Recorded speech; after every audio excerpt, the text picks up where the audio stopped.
Hi, good evening everybody and welcome to the daily Rambam Shiur, lesson 184, Hilchos Bechorot from chapter Bisk until Dovid.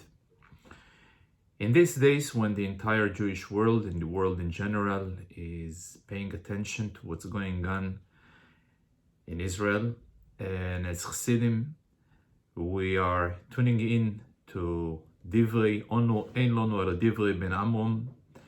So the central topic of the Rambam, which we have started yesterday and we will continue today, is the idea of Bechorot, to give the firstborn, or physically the firstborn itself, to the Kohen, or the exchange or redemption in a case of a human or a donkey.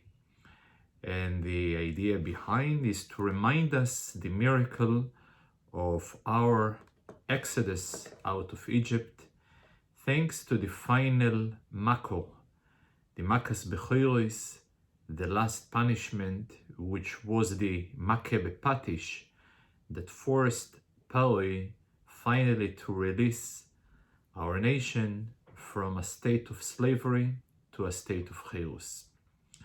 And right before the Makas Bechorot, when the Korban Pesach preparation were told by God Almighty to Moshe, and he promises him, "Velo yeh bochem negef lemashchis," and no harm will take place to you.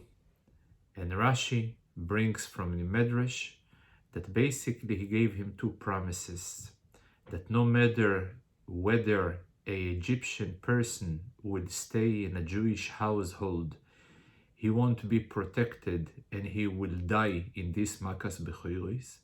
On the other hand, if a Jewish person will be visiting in an Egyptian home, despite the fact that all around him will be dying as a result of the Makas Bechorot, he will be saved. And the Rabbi was pointing out, you see how deep the Golus, not only physically, but also mentally. What do we talking about? We're talking over here the final hours when we are in Golus. And we already experienced so many miracles, and yet you can find a Jewish person who is suffering from inferiority complex, that the visit in this time in the household of the Egyptian will make him feel more cool, more popular, more acceptable. And the Rebbe was using this point in connection of his pain of the decision-making process by decision maker personas in the Israeli government, which the driving force, unfortunately, behind their decision was not the safety and the security of the Jewish people, but more the popularity of the current Egyptian, the superpower of today, in order to be popular and pleasant by them, a policy that have proven once and once again to be very harmful, not only for the Jewish people, but for the stability of the entire world. So it is very important to remember and to remind and keep saying, though the Rebbe himself suggested many times when he was asking what's the point for him expressing his dissatisfaction from their decision, if seemingly it's not they're not listening. So he says for three reasons. First of all, if a person is not making a protest, this is a form of concession that he agrees with it. So in order to remove the liability, the guarantee, each and every person is a guarantor and has a liability towards his fellow Id. Then a person that experiences a pain, he will always express a sigh. For that reason, since what's going on is very painful, it is important as to tvei veintment, when or shreitment, when it is painful, you are screaming. And then a third reason, because without him screaming and warning, situation would be much worse. And he know for a fact that things for him keep saying and warning and expressing his pain, some things have actually changed. Unfortunately, we have experienced on Simchas Torah and in the recent events how far was the vision of the Rebbe when we're going back over 46 years, because as I've mentioned, the entire Sichos about Shleimus Ha'oretz in a very lengthy way started when the initial talks of the Camp David Accord was there in 1977, and at that time part of the points that the Rebbe have raised, where he linked their prioritization of being popular and acceptable amongst the nation of the world overrides the consideration for the safety of their citizens. At that time, it was the first time where he mentioned the idea of pikuach nefesh, the first Rashi, and so on, as you can hear even today, the audios, which I've mentioned some of them in previous shiurim. And but nevertheless, despite the fact that Jews have suffered from this inferiority complex, who made them to stay in those final hours at the wrong house and being adoring the wrong things, nevertheless they left Egypt. So same way we are certain that despite all those obstacles, we are certain that not one single Jew will be left behind, and everybody will be redeemed in the Geula Ha'amitis V'Hashleimu. So, continuing on the subject of Bechor, the firstborn, behemoth that was given to the Kohen, like any other korban, in order for it to be fitting for Hakrovo, for sacrificing, it needs to be clean from any blemish, and all the disqualification, what makes a behemoth defective, and we already covered it in Hilchos Maaseh HaKorbanos, whatever is disqualifying a normal korban will be disqualifying a Bechor as well, a firstborn, including a psul, a damage that is being done by forbidden relationship. It's called Oiveya or Nirba, if the animal was part of a forbidden sexual relations, so the behemoth will be forbidden as a Bechor, to, although the behemoth can be tmimo without any physical damage, but just the fact that an aveil was done, it will disqualify. Same way, if this particular animal happens to harm a person to death, basically kill the person, so it has a definition of shoyer haniskal. Another requirement in a Bechor, this firstborn must be born in a natural birth. For that reason, if it was born via C-section, so it is disqualified to be a Bechor any longer.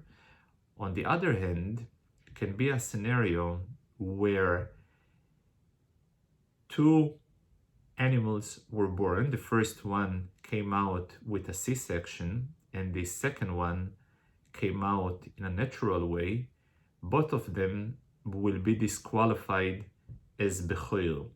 The first one will be disqualified because it's not Peter Rechem.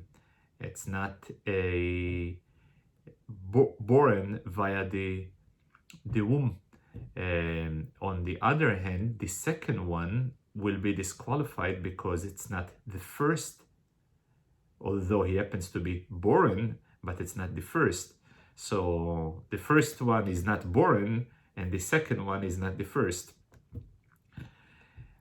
As we've mentioned before, that Bechorot, firstborn, must be a male.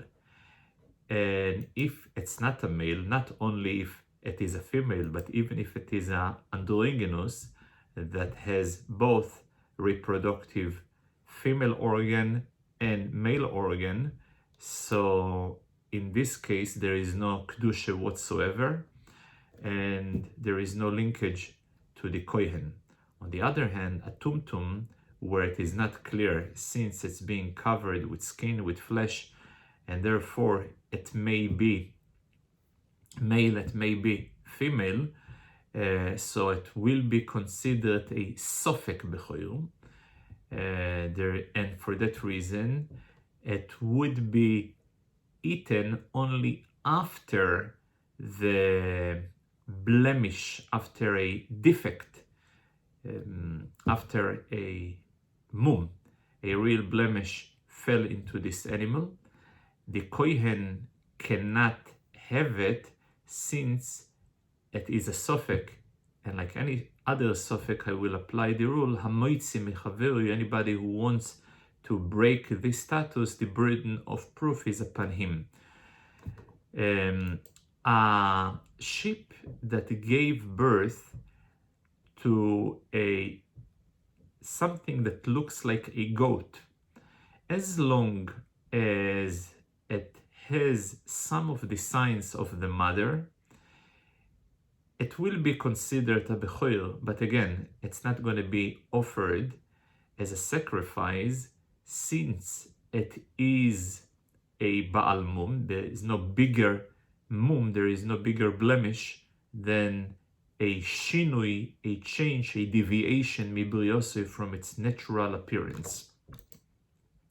There is one exception to this rule, in case that a cow gave birth to something that looks like a donkey.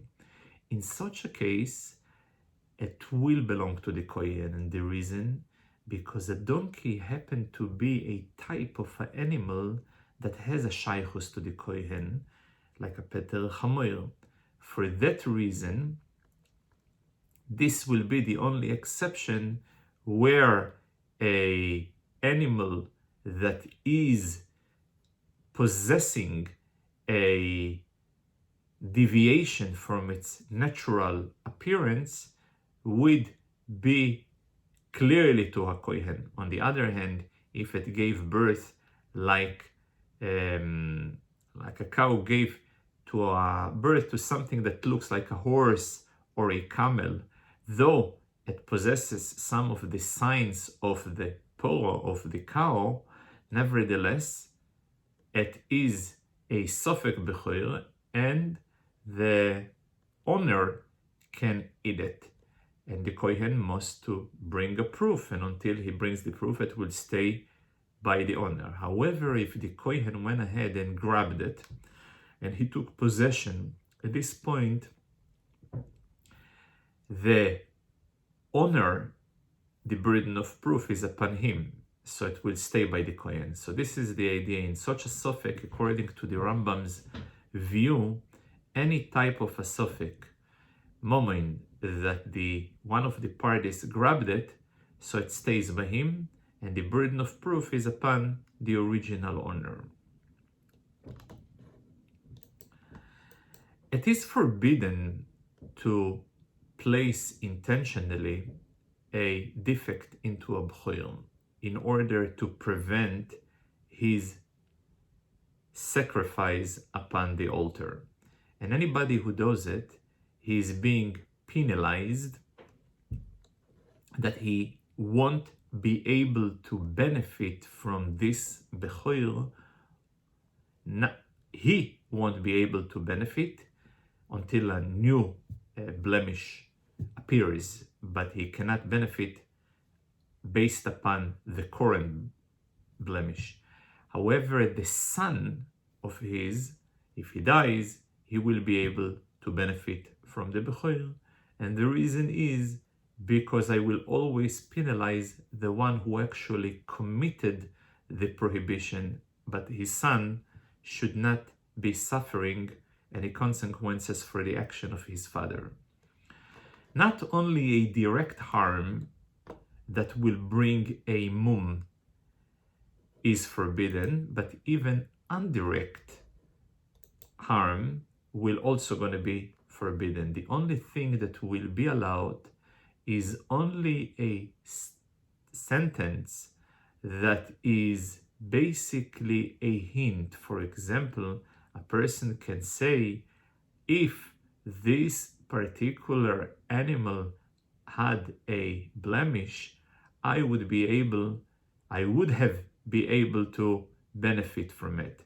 And listening to this sentence, a non-Jew went ahead and made the blemish.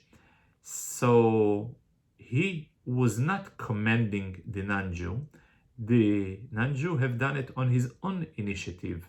Such a case will allow him to benefit from the behemoth.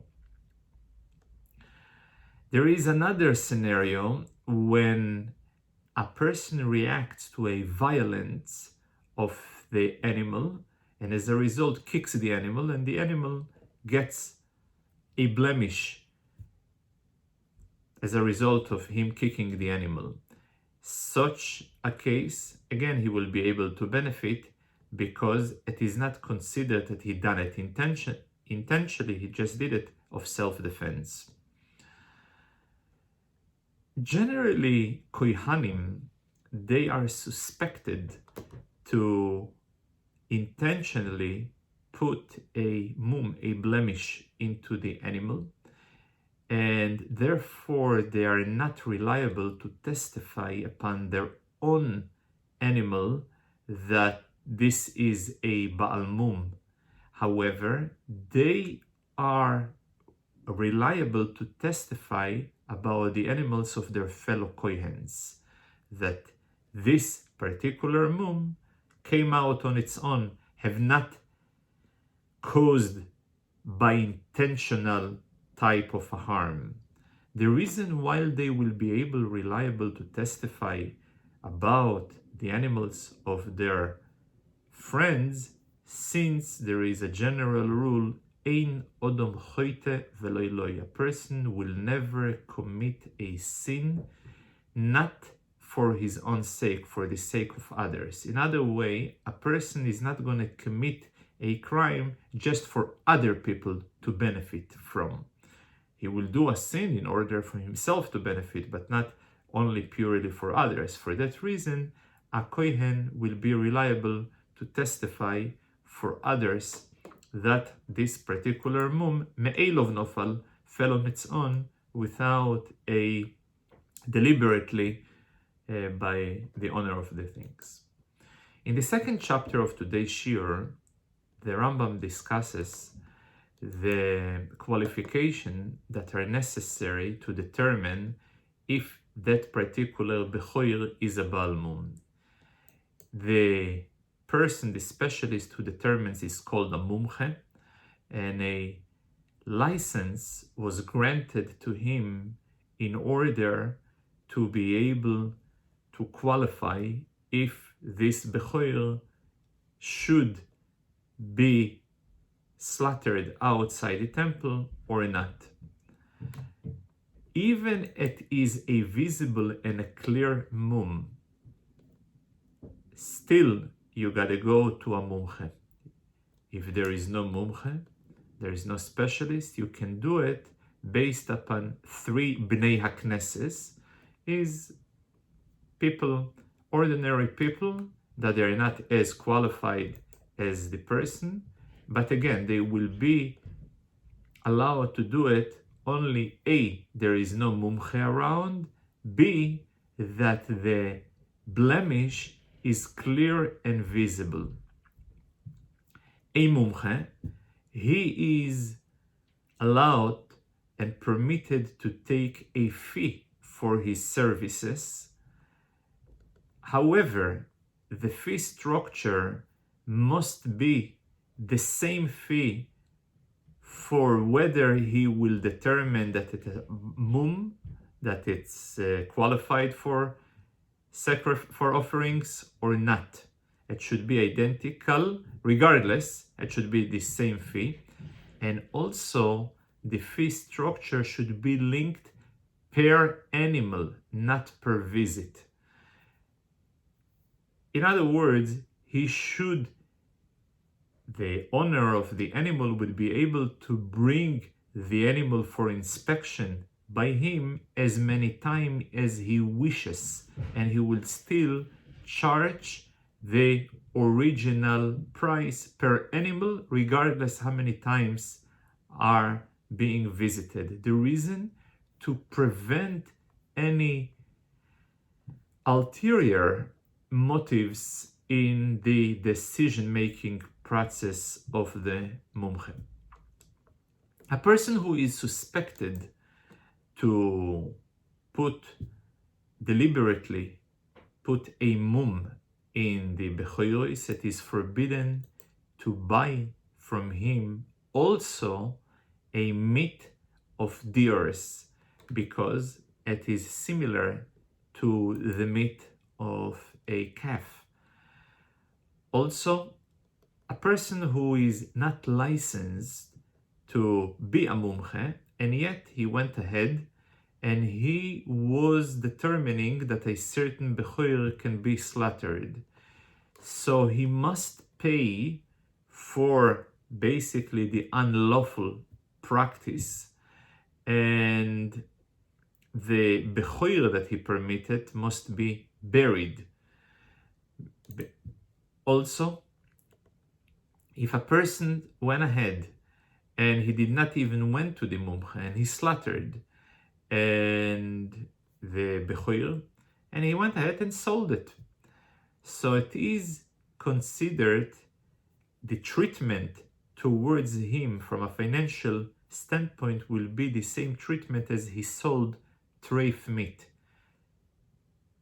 Stage number 1, the meat will be buried.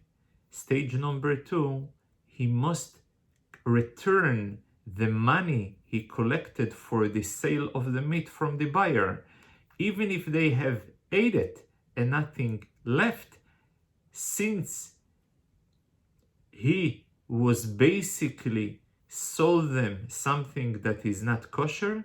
It's basic, so therefore he must pay them back the money that he actually collected from them. Exactly like by treifel. When it comes to the wool of the bechor, so after the slaughter properly, whether it was done on the mizbeach or whether it was done as a balmum in his own yard, he can benefit as much as he wishes from the wool. However, before the shchito, it is forbidden to benefit from the wool. The reason, it is a decree, because I may suspect that a person will postpone the process of the hakrova, of the korban of the bechor, just in order to benefit from the wool. This prohibition is so severe that even a wool of such a bechor that was cut before the shechita was mixed, even 1 in 1,000 other wools, all of them will be forbidden. And the reason, it is considered to be a dover choshuv, an important thing, and one of the rules in Ta'arives, dover choshuv afilu be'elef lo yibotel, something that is important cannot be nullified, not even in 1,000. The third chapter of today's Rambam deals with the interpretation of an expression that comes in context of Bechor. Bechor, the Torah tells in a singular form, Bekorcho vetzoinecho. Doesn't mean to exclude that a Bechor that belongs to 2 partners will be exempt. No, a Bechor of 2 partners will be liable. So why is it written in a singular form? In order to exclude somebody who is not Jewish. For that reason, if a non-Jew happens to be a partner in the animal will be exempt from Bechorot. If the animal gave birth, given the fact it's not yours, it's not as a Jewish person, but it belongs also to a non-Jew, it will be exempt. Unless he happens to be a very specified partners, which means the part that belongs to him is specifically a part of an animal that even if it will be separated from the animal will still be considered to be a tomim. What type of part can be chopped and still the animal will be tomim? Well, if part of the horn or part of the nails or excessive growth of flesh in the skin removed, sometimes under certain condition, even this one will be chopped, the animal will be still kosher. In such a case, if his partnership is only as far as a very specific part that if theoretically this part will be removed, the animal will still be considered tomim, so then this behemoth will be chayov in Bechorot, will be liable to. When I say partnership, it's not limited to the narrow scope of partnership. It includes even if a person contracted by a non-Jew to raise the animal, and whatever going to be born, they will share the future generations of animal amongst them. As far as Bechorot, it is considered a partnership. In order to transfer ownership from a Jew to a non-Jew, contrary to a purchase from one Jew to another Jew that is being done via meshicho, it's a legal act, or of moving or lifting the animal. When it comes to a non-Jew, just the payment of money is sufficient enough to transfer ownership. So in a case that a non-Jew sold to a Jew and he collected the money, which means the non-Jew collected the money from the Jew, at this point the animal is subject to Bechorot, to a firstborn for the next birth. If it was the opposite, again, at the moment that the Jew collected the money from the non-Jew, at this point the animal is exempt from any exposure to the liability of Bechorot. When a person purchases an animal from a non-Jew and he noticed that the behemoth is breastfeeding another animal, it's clearly that whatever will be born next is not a firstborn, because just her ability to provide milk is already indicative that she was already gave birth before, and for that reason the future birth is not going to be considered a Bechorot. However, if he doesn't see this type of activity, whatever animal will be born in the future will be considered a firstborn. On the other hand, when a person buys from a fellow Jew and the Jew is not saying anything, so this silent speaks volumes. By him not saying, it is like he said that this animal already gave birth in the past, because one Jew is not suspected to put a stumbling block in front of his fellow Eid to bring or to eat kodshim b'chutz, to eat something that is really holy outside the Beis Hamikdash. So by him, the silent of the seller is basically a form of testimony, as he would be informing him that this animal already gave birth in the past, and for that reason any future birth is not bechoil exposure any longer. From now on until the end of the Perek, he deals different scenarios where the outcome is being defined as sofek bechoil, as we have learned before, that the behemoth will be eaten after she becomes a Baal Asmum, and the Kohen, he is the Moitzi, and every Moitzi, every person who wants to take out into his possession, to break the Kohen status quo, the burden of proof is upon him.